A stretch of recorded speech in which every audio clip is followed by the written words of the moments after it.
네, 그동안 그 행복한 가정 레시피 시리즈를 하면서 우리 3주 동안 우리 교육자들이 균형 또 재정 문제 그리고 뿐만 아니라 믿음의 유산 이런 여러 주제들에 대해서 3주 동안 말씀을 전해줬습니다.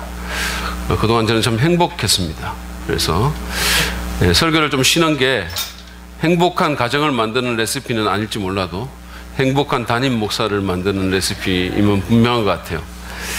제가 오늘 그 빼기 더하기라는 제목으로 네 번째 말씀을 전하는데 여러분 요리 잘 하세요? 저는 요리를 잘 하지도 못하고 그렇게 뭐 즐기지도 않고 그리고 실제로 거의 하지 않습니다. 근데 라면류는 제가 가끔씩 끓이거든요. 근데 라면을 끓일 때 제 입맛에 맞도록 제가 때로는 어떤 것도 빼기도 하고 더하기도 합니다. 뭐 이를테면 뭐 스프가 요즘은 많잖아요. 여러 가지 스프가 막 나오는데 그 중에 하나를 빼기도 하고 또는 무슨 뭐 물을 빼기도 하고 때로는 뭘 집어넣기도 해요. 무슨 뭐 계란을 풀기도 하고 양파 같은 거, 파 같은 거 썰어서 넣기도 합니다. 우리 이정건 집사님이나 농심 관계자들은 별로 그렇게 기분 좋아하지 않을 것 같아요. 아니 그렇게 완벽한 거를 그냥 먹지 뭐 이렇게 생각할지 모르지만 저는 제 입맛에 맞도록 이렇게 빼고 더합니다. 근데 사실은 제가 이렇게 하기 전에 그 회사에서는 이 라면을 출시할 때 아마 수없이 빼고 더하기를 했을 거예요. 뭔가를 뺐다가 뭔가를 더했다가 아마 그런 일을 수없이 한 후에 이 제품을 시장에 내놨을 것입니다. 여러분들 가정에서 요리 잘 하시는 분들은 아마 이 빼기 더하기에 너무 익숙해져 있으실 거예요. 아마 그 레시피에 뭐를 넣어야 될지 뭐를 빼야 될지 이런 것들을 잘 판단하시고 아마 그렇게 해서 맛있는 음식을 할 것입니다. 근데 만약에 우리가 빼야 할 것을 넣고 넣어야 할 것을 뺀다면 어떻게 될까요? 여러분들이 만약에 커피에 설탕을 더하는 대신에 소금을 거기다 더한다면 그 맛이 어떨까요? 궁금하세요? 이게 너무 맛보고 싶으시면 오늘 예배 끝나고 저기 카페에 올라가시면 단돈 500원에 저희가 드릴 수 있습니다.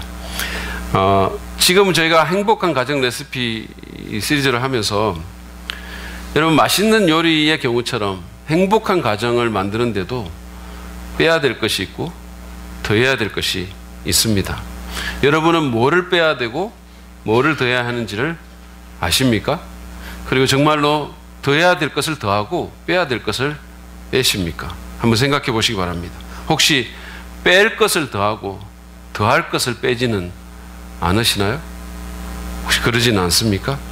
부부간에 배려를 더해야 되는데 경쟁을 더하고 계시지는 않습니까? 가족 간에 부모 자식 간에 소통과 이해의 시간을 더해야 되는데 그냥 돈 얼마 그냥 그것만 더해주고 그런 것들은 빼지 않습니까? 저는 오늘 행복한 가정을 만들기 위해서 정말 뭐 더해야 될 것도 많고 빼야 될 것도 많겠지만 본질적이고 영적인 차원에서 좀 얘기를 하려고 합니다. 수없이 그런 것들이 많겠죠. 그렇지만 오늘 저는 인류의 첫 번째 가정 얘기가 나오는 창세기 3장 1절부터 21절 말씀을 가지고 영적으로 정말 우리가 빼야 되고 더해야 될 것이 뭔지 그것을 좀 생각하려고 합니다. 창세기 3장의 얘기를 읽어보면요. 가정에서 반드시 빼야 할 한 가지 요소가 나옵니다. 그것은 바로 죄라는 거예요. 우리는 죄를 우리의 가정에서 빼내야 됩니다. 성경과 친숙한 분들은 아마 잘 아시겠지만 창세기 3장은 인간이 사탄의 유혹을 받아서 죄를 짓고 그리고 타락하는 이야기를 묘사하고 있습니다. 하나님은 인간을 지으시고 기쁨이라는 의미를 가진 에덴 동산에다 그들을 두셨어요. 몰디브보다 한 1000배쯤 아름답고 풍요로운 곳이라고 생각하시면 돼요. 정말로 그럴 것 같아요. 하나님은 돈 한 푼 받지 않고 생명나무와 그 모든 맛있는 과일들을 포함한 그 모든 아름다움과 그 모든 풍요를 그냥 다 누리게 해주셨습니다. 누가 정말 아주 관대한 사람이 돈 다 대주고 여러분에게 몰디브 1년 관광시켜주면 어떻겠어요? 근데 이럴 줄 알았다니까. 제가 사실은 리액션 좀 있으면 그중에 한 명 뽑아가지고 보내줄 생각도 있었어요. 너무 리액션이 없으십니다. 어쨌든 하나님은 이렇게 관대하게 그들에게 준 거예요. 정말로 너무너무 관대한 오프를 하신 겁니다. 그러면서 딱 한 가지, 동산 주황에 있는 선악과는 먹지 말라고 그렇게 금하셨어요. 그것을 먹는 날에는 죽게 될 것이라는 엄중한 경고까지 더하시면서 그렇게 하셨습니다. 그런데 여러분, 하나님이 이것 때문에 비난을 받아야 됩니까? 하나님이 너무 하신 것 같으세요? 어떤 목사님은 이런 식으로 설명을 했습니다. 어떤 아주 부유하고 관대한 한 사람이 갈 곳 없고 너무 가난한 그런 고학생을 어떻게 알게 된 거예요.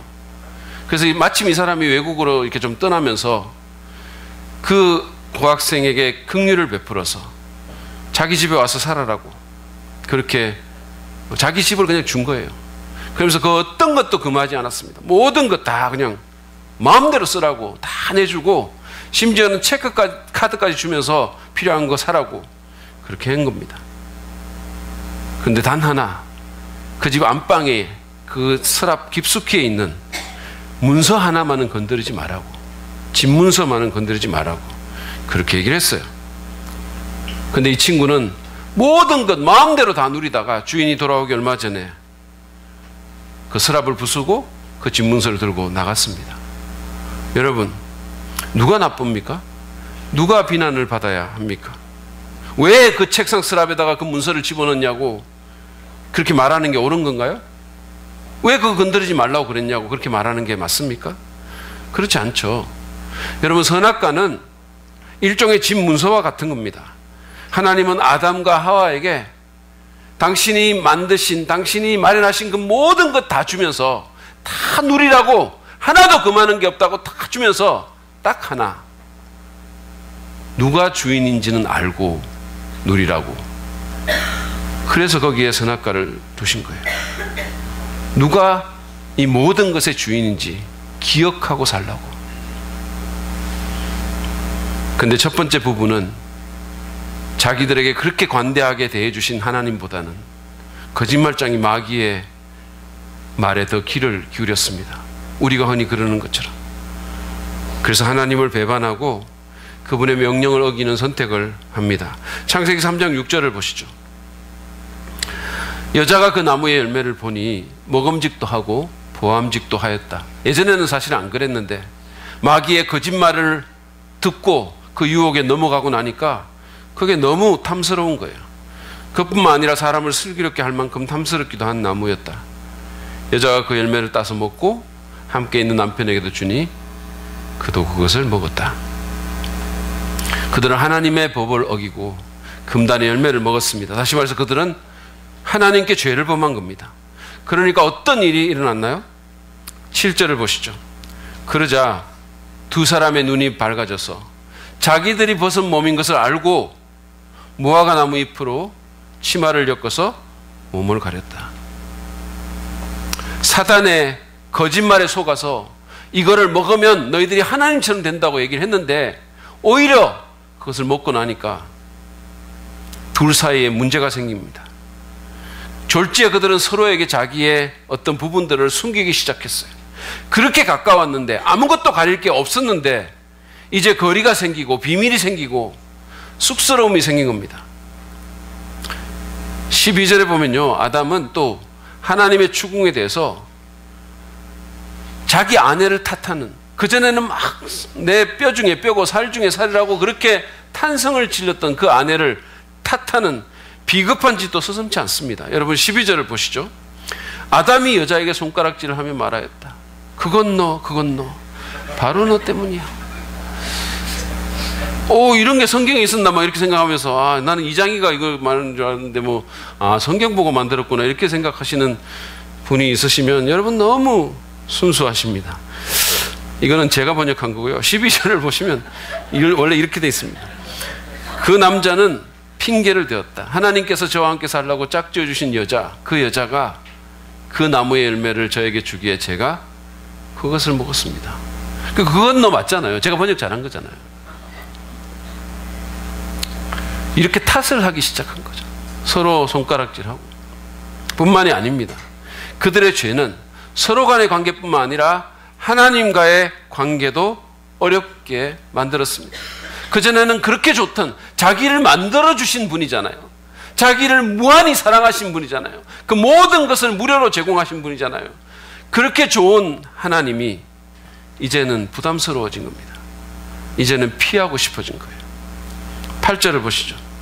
그 남자와 그 아내는 날이 저물고 바람이 서늘할 때 주 하나님이 동산을 거니시는 소리를 들었다. 남자와 그 아내는 주 하나님의 낯을 피하여서 동산 나무 사이에 숨었다.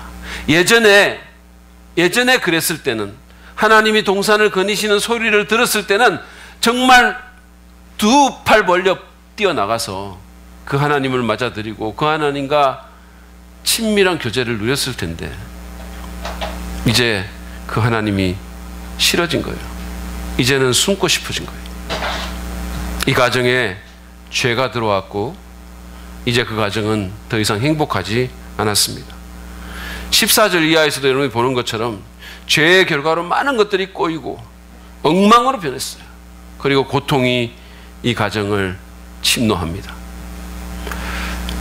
여러분, 죄는 가정을 불행하게 만듭니다. 본문의 얘기에서 보듯이 죄는 우리를 하나님에게서 그리고 서로에게서 분리시킵니다. 관계를 멀어지게 하고 공동체를 파괴시킵니다. 인생을 꼬이게 만듭니다. 그리고 하나님에게서도 우리를 분리시킵니다. 죄가 모든 것을 엉망으로 만드는 거예요. 좋을 것 같았는데, 그렇죠? 우리가 알잖아요. 우리도 좋을 것 같아서 그런 죄를 범하죠. 유혹을 받고 괜찮을 것 같았는데, 뭔가 좋은 일이 생길 줄 알았는데, 근데 결국은 모든 게 엉망이 되는 거예요. 모든 게 복잡해지는 겁니다. 우리가 행복한 가정을 정말로 원한다면 우리는 반드시 거기서 죄를 빼야 돼요. 죄라는 말은 기독교인의 경우에는 하나님의 말씀과 법을 어기는 모든 태도와 행위를 의미할 것입니다. 만약에 여러분이 기독교인이 아니라면 죄라는 말은 사실은 큰 의미가 없을 수도 있지만, 그럼에도 불구하고 그 죄라는 말은 사회의 도덕적인 기준과 자신의 양심과 신념을 어기는 모든 태도와 행위를 의미할 것입니다. 자신의 양심을, 여러분이 종교가 없다 하더라도 자신의 양심을 계속해서 거스르면서 그 양심에 고소하는 소리를 들으면서 행복할 수 있겠습니까? 계속해서? 그럴 수 있을 것 같습니까? 여러분 생각해 보십시오.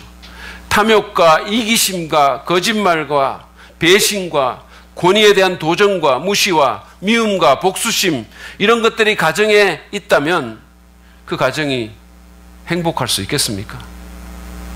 돈이 많고 명품 옷을 입는다고, 좋은 차 타고 다닌다고, 좋은 집에 산다고 행복하겠습니까? 죄가 더해지면. 저희 아들이 미국의 한 법률사무소에서 일을 하거든요. 근데 엊그제 전화를 하면서 가족의 재산 분쟁에 대한 건이 너무 많이 올라온다는 거예요. 한 한국인 부부는 자기 어머니의 재산을 가로채기 위해 가지고, 그 어머니가 영어를 잘 못하니까 영어로 서류를 꾸며가지고 그냥 도장 찍게 만들었다는 거예요. 그 얘기를 하면서 저희 아들이 정말 추악한 거라고, 어떻게 그럴 수가 있냐고 너무 흥분을 하면서 얘기를 했어요. 그래서 제가 그 얘기를 들으면서 너무 그렇게 흥분하지 마라. 너도 부모를 속인 일이 있지 않냐. 이런 말이 여기까지 올라왔는데 사실은 안 했어요. 그렇게까지 말을 하기 좀 힘들었습니다. 걔가 중학생 때 우리가 외출한 틈을 타서 동네 비디오 가게 우리 아이디로 만화책 빌려오면서 돌보라고 놔뒀던 자기 어린 동생에게, 여동생에게 발설하면 죽는다라고 협박했던 그 일부터 시작해. 그래서 우리를 감쪽같이 속였어요. 여러 사례가 떠올랐습니다. 물론 속았고 지금도 제가 속고 있는 일도 있을지 몰라요. 지금까지 모르고 있는 일이 있을 겁니다. 왜냐하면 저도 학생 때 우리 부모님 속인 게 있고 지금까지 그분들 모르세요. 여러분, 행복한 가정을 원한다면 모든 가족 구성원들이 죄를 멀리 해야 됩니다. 저는 여러분들 이 말을 좀 심각하게 받아들였으면 좋겠어요. 제 목회 멘토이신 김우생 목사님은 결혼식 주례를 하면서 이 새로 시작하는 그 부부들에게 언제나 죄를 멀리 하라는 말을, 그 겉면을 빼놓지 않으세요. 죄는 멀리 하십시오. 죄는 멀리 하십시오. 여러분, 왜냐하면 죄가 가정을 망치는 주범임을 그분이 너무 잘 아시기 때문이에요. 작은 죄라고 우리가 가볍게 여겨서는 안 됩니다. 왜냐하면 죄는 그 성격상 한번 허용하면 계속 커지고 계속 확산되는 성격이 있기 때문이에요. 서로 속이지 마십시오. 얼마나 많은 부모들이 자식에게 속으면서 살고 있는지 몰라요. 부부간에도 마찬가지입니다. 얼마나 많은 부부들이 서로를 속이고 있는지 몰라요. 여러분, 이참에 서로 비자금 까고 솔직하게 갑시다. 네? 솔직하게 갑시다. 제 아내는요, 제게 돈이 얼마나 있고 돈을 어떻게 쓰는지 저보다 더 잘 알아요. 저는 사실은 제 신용카드 이거 확인도 할 줄 모르거든요. 지가 확인하고 있다니까, 이렇게.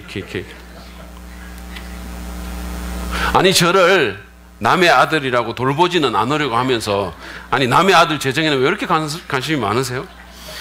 제가 가만 생각하니까, 아니, 저는 제 딸 놔두고 왜 남의 딸한테 제 번 거 다 갖다 바치면서 용돈까지 간섭받는지 모르겠어요. 좀 억울한 생각이 들더라고요. 이 설교 준비하면서 가만 생각하니까. 근데 농담이고, 전 제 아내를 사랑합니다. 아니, 농담, 진짜예요, 정말로. 근데 여러분, 속이지 맙시다. 서로 속이지 맙시다. 이 가운데 아마 그럴 분은 없겠지만, 혹시라도 여러분 배우자 몰래 만나는 이성이 있으십니까? 아니, 진짜 중단하셔야 됩니다. 여러분, 큰 교회, 큰 대형 교회 이런 데 보면요, 무슨 성가대 지휘자하고 성가대 대원하고 뭐 그런 일이 있대요. 그래서 우리 성가대 없는 거예요. 우리 안 하는 거예요. 여러분, 중단하십시오. 혹시라도 마음이 끌리는 사람이 있으십니까? 기도하고 가까이 가지 마세요. 정 안 되면 멘토나 또는 신뢰할 만한 사람들의 도움을 받으십시오. 반드시 받으셔야 돼요. 우리 혼자 못 살거든요. 어려운 일 있으면 모든 사람은 문제가 있어요. 문제 있는 거가 부끄러운 거 아니에요. 그 문제 가운데 계속해서 달려가서 바보 같은 짓을 하는 게 부끄러운 거지. 그 문제 있는 것은 전혀 부끄러운 일 아니에요. 혼자 해결 못 하겠으면 도움을 받으십시오. 거짓말하지 맙시다. 왜냐하면 그것은 가족 구성원들 간의 신뢰를 무너뜨리는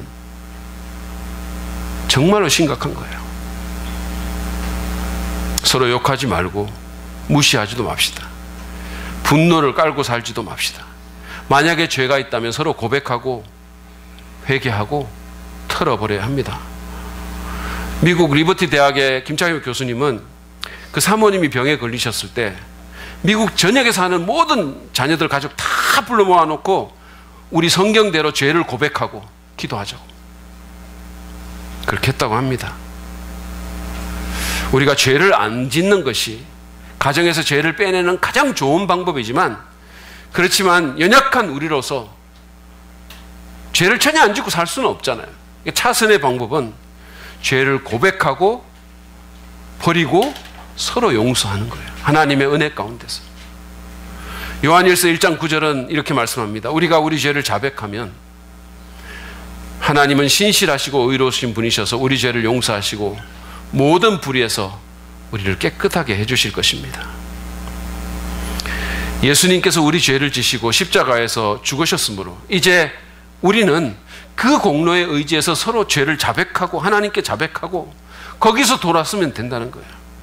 그렇게 함으로써 가정의 행복을 망가뜨리는 죄를 공동체에서 자꾸만 빼는 우리가 되기를 바랍니다. 정말로 행복한 가정을 만들려면 빼야 될 것은 죄입니다. 그런데 더해야 될 것도 있어요. 그것은 바로 믿음이라는 겁니다. 본문의 얘기를 보면 이 첫 번째 부분은 죄로 인해서 서로에게서 멀어졌을 뿐만 아니라 하나님으로부터도 그 죄의 부정적인 결과에 대한 심판의 일련의 선고를 받습니다. 이를테면 출산의 고통, 부부 간의 주도권 다툼, 그리고 노동 현장에 아주 열악해지는 변화, 이런 겁니다. 그러면서 하나님은 마지막으로 죄의 궁극적인 저주에 대해서 말씀하세요. 그것은 바로 죽음이라는 현실입니다. 죄 때문에 죽음이라는 것이 인간의 현실 가운데 들어왔어요. 19절입니다. 너는 흙에서 나왔으니 흙으로 돌아갈 것이다. 그때까지 너는 얼굴에 땀을 흘려야, 다시 말하면 고생해야 나다를 먹을 수 있을 것이다. 너는 흙이니 흙으로 돌아갈 것이다. 하나님께서 경고하셨어요. 그것을 먹는 날에는 죽을 것이라고. 그런데 그 진리의 말씀을 우습게 여기고, 우리가 흔히 그러는 것처럼 그것을 너무 하찮게 여기고, 그건 성경이잖아, 어떻게 그걸 이렇게 다 살 수 있어, 그렇게 너무 하찮게 여기고, 오히려 거짓말하는 마귀의 속삭임에 귀를 기울여서 그 유혹에 빠져서 그것을 먹었더니 하나님이 경고하신 대로 죽음이라는 엄숙한 위중한 현실이 그들에게 찾아오게 된 거예요. 그래서 이제 그들이 죽음을 경험하게 될 거라는 말씀입니다. 근데 성경을 읽어보면 바로 그 다음 절인 20절에서 아주 생뚱맞게도 아담의 장명에 대한 얘기가 나옵니다. 아담은 자기 아내의 이름을 하와라고 하였다. 그가 생명이 있는 모든 것의 어머니이기 때문이다. 그러니까 이게 여러분들이 그냥 이렇게 쭉 읽어보시면요, 이게 연결도 잘 안 될 뿐만 아니라 좀 생뚱맞아요. 아니, 갑자기 하나님께서 막 심판의 선고를 내리시는데 그 바로 후에, 죽음의 선고 바로 후에 아담이 자기 아내의 이름을 짓는 거예요. 그러고는 그 이름도 하와라고 지었어요. 그것은 생명이 있는, 또는 살아있는, 또는 생명을 주는 자, 이런 의미를 가진 단어입니다. 그러니까 너무 앞뒤가 안 맞는 거예요. 왜 그랬을까요? 아담이 지금 하나님께 반항하고 있는 겁니까? 하나님은 죽음이라고 했는데 나는 그냥 산다, 그런 거예요? 그렇지 않습니다. 이 사건은 아담의 믿음을 나타내는 것입니다. 15절에 보시면 하나님은 하와를 유혹한 뱀, 다시 말해서 사단에게 심판의 선언을 내리시면서 이런 말씀을 하세요. 내가 너로 여자와 원수가 되게 하고 너의 자손을 여자의 자손과 원수가 되게 하겠다. 여자의 자손은 너의 머리를 상하게 하고 너는 여자의 자손의 발꿈치를 상하게 할 것이다. 우리는 이 구절을 원시복음이라고 얘기를 해요. 그래서 이 구절을 보면서 여자의 자손은 그리스도로 해석을 합니다. 그러면서 악의 세력에 대한 그리스도의 십자가 승리로 이 구절을 받아들이죠. 그것은 구속사적으로 올바른 해석입니다. 그런데 여러분, 이 구절에는 그 이상의 의미가 있어요. 그러니까 원래 이 말씀을 아담이 들었을 때 그는 이 말씀을 어떻게 봤을까요? 사실은 이것은 여자, 다시 말해서 하와를 통해서 인류가 계속될 것이라는, 그리고 그 계속되는 과정 가운데 선과 악의 갈등이 끊임없이 있게 될 것이라는 그 얘기입니다. 그러면서 그 여자의 궁극적인 자손이 뱀의 자손에게 승리할 거라는 거예요. 아담은 이 하나님의 말씀을 믿음으로 받아들였어요. 그래서 비록 그들이 죄를 범해서 그 죄의 결과를 당하고 그 죄의 결과인 죽음을 자기 당대에서 맞이하게 되겠지만, 그러나 하와를 통해서 계속해서 생명이 연장될 것을 그는 믿었던 거예요. 그리고 그들이 바로 생명의 세력 가운데 속하게 될 것을 그가 믿었던 거예요. 그가 뱀의 자손들의 그 세력들을 굴복시킬 그런 조상이 될 거라는 것을 믿었던 겁니다. 그래서 죽음의 선고라는 암울한 상황 가운데서도 자기 아내의 이름을 생명을 주는 자라고 지어진 거예요. 모든 생명 있는 것에 의미라는 그런 의미를 준 겁니다. 다시 말해서 그의 믿음이 저주의 어두움을 극복한 거예요. 아담은 믿음을 발휘해서 하나님의 그 죄의 결과에 대한 선고 뒤에 바로 그 믿음대로 자기 아내에게 이름을 지어준 겁니다. 우리가 참으로 행복한 가정을 원한다면 우리는 믿음을 더해야 됩니다. 하나님과 그분의 말씀을 믿으면서 살아가야 됩니다. 바울도 고린도후서 5장 7절에서 우리는 믿음으로 살아가지 보는 것으로 살아가지 아니합니다라고 말하지 않습니까? 다들 알겠지만, 다들 경험하고 계시겠지만, 여러분 산다는 거 쉬운 일 아니잖아요. 쉬우세요? 산다는 거 쉽지 않습니다. 가정을 이루면서 산다는 것은 더욱 어려운 일이에요, 사실은. 저는 이렇게 그 결혼의 환상에 빠진 젊은이들에게 가정이라는 것은 한 죄인이 다른 죄인을 만나가지고 조금 있으면 새끼 죄인까지 생기는 게 그게 가정이다. 얼마나 이게 복잡한 인생이냐 이렇게 말을 해줘요. 여러분 가정생활 한다는 게 쉬운 일 아니잖아요. 우리에게 내부적인 그 죄의 문제가 있어요. 우리 모두에게 문제가 있어요. 우리 모두 완벽한 사람 아니잖아요.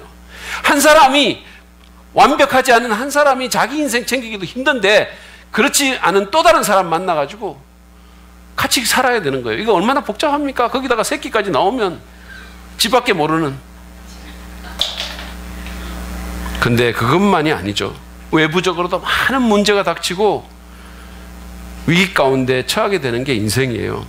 예전에 우리 교회에서 섬겼던 김성진 전사님이 은서를 낳은 후에 그 사람의 인생이라는 게 계속 자식 걱정하다가 끝나는 거라는 이런 심오한 말을 했어요. 왜냐하면 어리면 어린대로 또 사춘기가 되면 사춘기대로 계속 걱정할 거리가 생길 거라는 거예요. 그래서 뭐 10대가 되면 탈수나지 않을까 걱정하고 또 좀 더 크면 대학 입학하는 거 걱정하고 졸업할 때 되면 취직 걱정하고 자식 걱정하는 거예요. 계속. 그러면 또 결혼할 걱정하고 결혼하고 나면 둘이 잘 살까 걱정하고 또 결혼하다가 살다 보면 애 나오면 그 애가 또 어떻게 될까 걱정하고 계속해서 하여튼 숨을 거둘 때까지 걱정이 끊이지 않을 거라고 말을 했어요.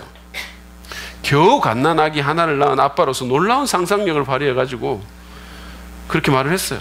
근데 그의 말은 틀린 말이 아닙니다. 그의 말처럼 자녀 문제 하나만 해도 여러분 걱정거리가 얼마나 많은데 가정의 삶에 그 문제만 있는 게 아니잖아요. 이런 상황에서 모든 것을 다스리시고 모든 것을 합력하여 선을 이루시는 하나님에 대한 믿음이 없이 어떻게 행복한 가정을 이루겠습니까? 저는 정말로 솔직히 다른 분들은 모르겠어요. 저는 만약에 하나님이 없으면 내가 어떻게 이 세상을 제정신으로 살아갈 수 있을까? 그런 생각이 들어요. 정말로. 여러분 하나님 믿으십시오. 하나님을 신뢰하시기 바랍니다. 어떤 목사님이 말씀하신 것처럼 하나님 뒀다가 어디 있을 겁니까? 하나님 믿으라고 있는 분이세요. 믿으십시오. 저는 한 30년 전에 미국의 한 대학원에서 물리학 석사 과정을 공부하다가 하나님의 부르심을 받고 신학교로 가던 그 순간부터 지금까지 경제적인 문제에 대해서 심각하게 걱정해 본 적이 한 번도 없어요. 제가 뭐 부유하거나 풍족해서가 아닙니다. 사실은 부유한 적은 한 번도 없었어요. 제가 그 신학교 시절에 아르바이트로 청소하며 공부하면서 밤에 은행 잔고가 딱 50불 남았던 적도 있어요. 5만 원 정도. 5불짜리, 그러니까는 5,000원짜리 남방 K마트에서 그거 하나 샀다가 막 부부싸움하고 막. 우리 너무 없었어요. 너무 가난했었어요. 그럼에도 불구하고 저는 먼저 그 나라와 그 의를 구하면 그 외에 모든 것을 더하시려는 하나님의 말씀을 믿었습니다. 정말로 믿었어요. 하나님께서 저를 그렇게 또 훈련도 시켜주셨어요. 지금까지 그분의 말씀대로 우리의 필요를 채워주셨고 앞으로도 그럴 것이라고 저는 믿습니다. 정말로 믿어요. 정말 제가 이렇게 돌이켜보면 그 상황 가운데서 어떻게 그런 일이 일어났지 이런 것들이 너무 많은 거예요. 기이하게 하나님께서 도와주신 그런 일들이 너무 많습니다. 지난주에 저희 교회가 저희 자신과 우리 자녀들을 위해서 건축을 하기로 결정을 했어요. 예배당 건축을 해서 우리가 더 정말 교회로서의 사명을 감당하고 더 전략적으로 사역하기로 결정을 했는데 근데 여러분 이 문제에 있어서 저는 마찬가지라고 생각해요. 이것이 하나님의 뜻이라면 하나님께서 이끄시고 채우실 것입니다. 여러분을 통해서 채우실 것입니다. 아멘 소리가 혁혁하게 적어지고 있네요. 정말로 그럴 것 같아요. 하나님이 원하시면 됩니다. 하나님이 하시면 돼요. 우리가 아침에 교육자들이 모여가지고 기도하는데 우리 허성근 전사님이 하나님 우리가 은행을 의지하지 않게 하시고 어떤 사람을 의지하지 않게 하시고 하나님만 의지할 수 있게 도와주십시오. 이 일 가운데 하나님의 역사가 나타나기를 바랍니다. 하나님이 하셨다고 우리 모두가 고백하기를 바랍니다. 제가 지난 금요일 날 FBI 플러스 모임에서도 말씀드렸지만 저희 집사람이 지난주에 꿈을 꿨는데 꿈에서 누가 10억을 막 진짜 말도 안 되는 금리로 너무 저금리로 막 빌려주더라는 거예요. 그러니까 또 다른 사람이 막 10억을 갖고 와가지고 또 막 그냥 막 빌려주더라는 거예요. 그냥 이게 하나님의 계시였으면 얼마나 좋겠어요. 근데 불행하게도 우리 집사람은 용하지가 않고 개꿈을 자주 꾸는 편이에요. 네? 그래서 기왕 뭐 꿈일 거면 그냥 아예 빌려주는 대신 그냥 아예 줘버렸으면 더 좋았을 텐데 그런 생각도 했어요. 근데 어쨌든 저희 아내가 꿈속에서 이런 일이 있을 때 너무 감사하면서 이렇게 말했다는 거예요. 이게 하나님의 역사지. 이게 하나님 역사지. 우리가 생각지도 못한 일들이 일어나는 게 이게 하나님 역사지. 우리가 뭐 막 서류 꾸미고 계산하고 뭐 이래가지고 은행 넘기고 이게 하나님 역사야? 이런 게 하나님 역사지. 이렇게 말했다는 거예요. 이 말은 좀 마음에 드는 말 아닙니까? 예, 믿음 있는 말이에요. 여러분, 저희 집사람 꿈대로 누가 진짜 생각지도 못한 저금리로 빌려주든지 아니면 수협이 갑자기 교회 건축을 위한 선교단체로 바뀌든지 누가 아니면 하나님께서 여러분들을 엄청나게 축복하셔가지고 정말 누가 관대하게 헌금을 하시든지 저는 믿어요. 이것이 하나님의 뜻이면 하나님이 하실 겁니다. 그래서 크게 걱정 안 합니다. 여러분 하나님 믿으십니까? 여러분의 가정은 믿음의 원리로 움직이십니까? 아니면 보는 것으로 움직입니까? 우리가 서로를 대할 때 남편으로서 아내를 대하고 아내로서 남편을 대할 때 부모로서 자식을 대하고 자식으로서 부모를 대할 때 우리가 믿음으로 그렇게 합니까? 하나님의 말씀에 대한 신뢰함을 갖고 그렇게 합니까? 자녀를 양육할 때 어떤 선택을 할 때 어려운 문제를 풀 때 시간과 돈을 쓸 때 가정의 미래를 계획할 때 잡을 잡을 때 하나님의 말씀과 그분의 뜻을 참으로 믿는 믿음으로 그렇게 합니까? 아니면 마치 하나님이 없는 듯이 주일에 한 번씩 교회는 올지는 모르겠지만 그냥 하나님은 여기 일요일날 이 예배당에 얌전히 계시는 분이시고 그냥 세상에서는 내 방식대로 내 생각대로 세상의 지혜대로 그냥 그렇게 살아가고 있지는 않으십니까? 여러분 하나님을 믿으십시오. 하나님은 아십니다. 하나님은 이 복잡한 21세기의 현실을 너무 잘 아시는 분이세요. 우리보다 하나님이 더 잘 압니다. 많은 사람들이 하나님은 모른다고 생각해요. 하나님은 어떻게 아냐고, 이 어려운 현실을 어떻게 아냐고, 성경을 어떻게 그냥 다 그대로 믿냐고, 이 고리타분한 옛날 책을 이렇게 생각하는 거예요. 하나님 믿는다는 사람도. 근데 여러분 하나님 아십니다. 우리보다 더 잘 아세요. 그러면 하나님 믿으십시오. 하나님을 믿으셔야 현실을 뛰어넘는 가정이 될 수 있어요. 그래야 문제와 위기 가운데서도 넘어지지 않을 수 있습니다. 그래야 상황과 상관없이 내면의 평화를 얻을 수 있고 가족 간의 진정한 화목을 누릴 수 있습니다. 여러분 가정에 믿음이 더해지도록 기도합시다. 다른 어떤 것보다 우리 가정에 하나님에 대한 신뢰가 그 믿음이 더해지도록 기도합시다. 믿음으로 자녀를 양육합시다. 제가 전에 우리 교회에 왔던 그 김재영 전사님 얘기한 게 머릿속을 떠나질 않아요. 분당의 어떤 한 부모가 자기를 불러가지고 많은 돈을 주면서 우리 아들 성경과외 좀 시켜달라고. 저는 그 얘기 듣고 정말 충격을 받았어요. 어떤 부모가 오늘날 분당에 사는 어떤 부모가 자기 자식 성경과외 시킨 사람이 어디 있겠어요? 크리스찬 중에. 많은 사람들이 무질리한 돈을 투자해가지고 학원 보내고 영어 한자 더 알리려고 하죠. 근데 적어도 그 부모는 그 자녀의 인생에 뭐가 더 중요한지를 알았던 거예요. 믿음으로 자녀를 양육합시다. 서로의 믿음이 성장할 수 있도록 격려해주고 믿음으로 행할 수 있도록 도와주고 서로를 위해 투자합시다. 혹시 가족 구성원들 가운데 믿음 없는 자가 있다면 다른 어떤 것보다도 그분들이 예수님을 믿을 수 있도록 할 수 있는 한 모든 것을 해야 됩니다. 왜냐하면 건강하고 행복한 가정을 만들기 위해서 그것보다 더 중요한 것은 없기 때문이에요. 믿음보다 더한 자산은 없습니다. 하나님에 대한 믿음이 충만하게 더해지는 모든 가정 되기를 축복합니다. 저는 오늘 행복한 가정을 위해서 빼야 할 것과 더해야 할 것이 무엇인지를 창세기 3장에 나타난 첫 번째 가정 얘기에서 살펴봤습니다. 공식으로 쓰면 이래요. 가정 빼기 죄 더하기 믿음은 행복입니다. 제가 만든 공식인데도 너무 괜찮지 않으세요? 여러분 같이 한번 해보겠습니다. 가정 빼기 죄 더하기 믿음은 행복이다. 이 공식을 반드시 기억하시기 바랍니다. 제가 이제 설교를 맺으면서 오늘 본문의 마지막 절인 21절 말씀에 우리의 시선을 좀 주기를 원합니다. 한번 보시죠. 주 하나님이 가죽옷을 만들어서 아담과 그의 아내에게 입혀주셨다. 여러분 이게 무슨 말일까요? 하나님께서 갑자기 무슨 회사라도 차리셨습니까? 이 말은 하나님께서 동물을 희생시켜서 그들의 수치를, 그들의 허물을 가려주셨다는 말씀이에요. 여러분 이 본문 읽어보면 아까 우리가 본 것처럼 처음에 그들이 죄를 짓고 나서 나뭇잎을 엮어가지고 자기들의 몸을 가렸다 그랬잖아요. 가려보려고 애를 쓴 거예요. 내 수치를, 내 허물을. 근데 그것은 아무 소용이 없었어요. 하나님께서 만들어주신 옷으로 그것들이 가려진 겁니다. 이 말은 하나님께서 동물을 희생시켜서 그들의 수치를, 그들의 허물을 가려주셨다는 말씀이에요. 다시 말해서 은혜로 그들의 죄를 덮어주신 것입니다. 하나님은 지금도 그렇게 하십니다.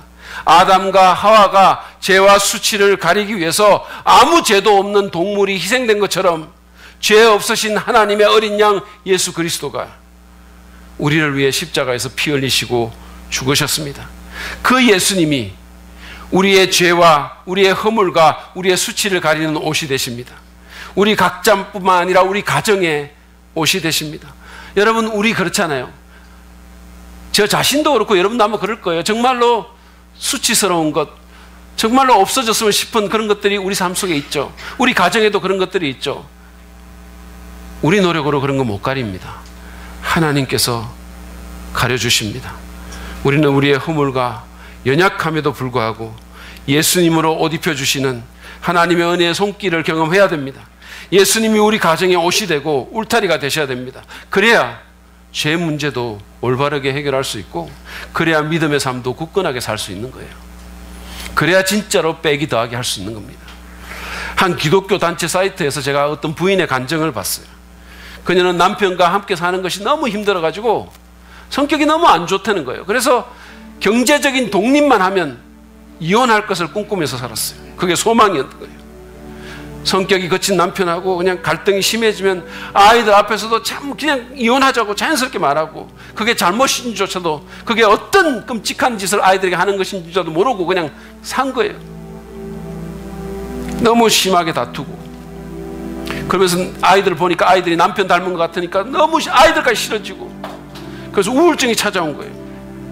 그러던 중에 한 기독교 집회에 가게 됐습니다.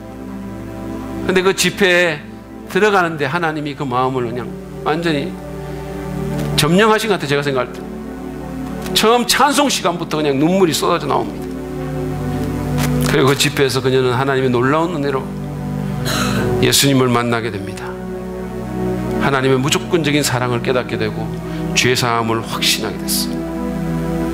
그리고는 교회 예배를 나가는데, 그 교회 예배를 나가는 가운데 하나님께서 네 남편을 그렇게 만든 것은 바로 너 자신이야. 네가 그런 거야.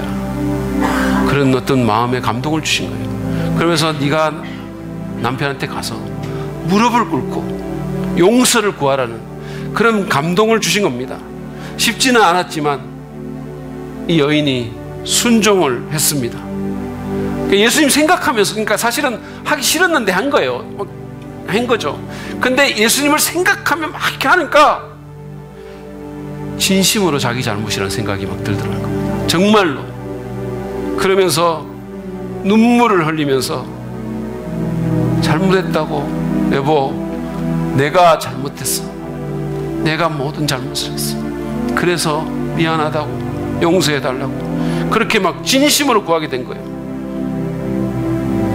그래서 하나님께서 그 가정을 만지기 시작한 거예요. 그리고 자녀들에 대한 사랑도 회복이 됐어요. 성격이 너무 거칠어서 하나님도 어떻게 못할 거라고 그렇게 여겼던 그 남편의 마음이 부드러워지기 시작했어요. 가정이 새롭게 살아납니다. 여러분, 이 모든 것은 가정의 한 사람이 예수님으로 옷 입은 후에 일어난 변화입니다. 우리의 노력만으로 행복한 가정을 이룰 수 없습니다. 우리의 의지만으로 죄를 빼고 믿음 더할 수도 없습니다. 우리의 노력만으로 우리의 죄와 허물을 가릴 수도 없습니다. 우리에게는 우리를 위해 십자가에 달리신 예수님이 필요합니다. 그 예수님으로 옷 입히시고 우리의 허물과 죄를, 수치를 가려주시는 그 하나님의 은혜를 경험하시기 바랍니다. 그 은혜 가운데서 우리는 정말로 죄를 빼고 믿음을 더할 수 있습니다. 혹시 개인적으로, 가정적으로 여러분 어려운 상황 가운데 있으십니까? 예수님 바라보십시오. 예수님을 믿으십시오. 여러분을 위해 죽으신 예수님으로 옷 입으시기 바랍니다. 정말로 우리에게 필요한 것은 예수님입니다. 정말로 그분이 우리에게 필요합니다. 거기서부터 회복이 일어납니다. 거기서부터 행복한 가정의 방정식이 시작될 수 있습니다. 여러분 모두가 예수 안에서, 하나님의 은혜 안에서 죄를 빼고 믿음을 더하심으로 행복한 가정을 이루는 귀한 축복을 경험하시기를 간절히 바랍니다. 우리 이 시간에 하나님 앞에 기도로 좀 나아가겠습니다.